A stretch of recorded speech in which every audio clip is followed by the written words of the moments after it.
আসসালামাইকুম, সবাই কেমন আছেন? আশা করছি ভালো আছেন। এই মুহূর্তে আমরা আছি পুরাতন ঢাকায় লালবাগে। দেখতে পাচ্ছেন লালবাগের ময়না হাজি সাহেবের কোরবানির গরু। মাশাল্লাহ, বিশাল সাইজের গরুগুলো। এই যে দেখতে পাচ্ছেন একটা সুন্দর পাকড়া, এদিকটাতে আছে একটা কালো গির, এই পাশটাতে একটা ফ্ল্যাগ বি আছে। মাশাল্লাহ, এই যে ফ্ল্যাগ বিটা দেখেন। আবার এই পাশে একটা ক্রস, আবার এই পাশটাতে রয়েছে সুন্দর একটা অ্যালবিনো। তো চান রাতের দিন কিন্তু এরকম ঘুরে ঘুরে গরু দেখতে কিন্তু অনেক ভালোই লাগে। এই যে দেখতে পাচ্ছেন, চলেন একটু সামনের দিক থেকে দেখাই। এই দিকটাতে রয়েছে বড় বড় খাসি, এই যে দেখতে পাচ্ছেন। মাশাআল্লাহ, এই যে সামনের দিক থেকে একটু দেখাই ফ্ল্যাগ বিটা।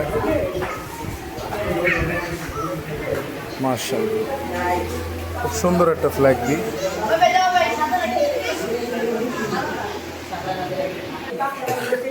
তো সবাই ভালো থাকবেন, এরকম ভিডিও আরও দেওয়ার চেষ্টা করব। আজকের মতো এখানে শেষ করছি। আল্লাহ হাফিজ।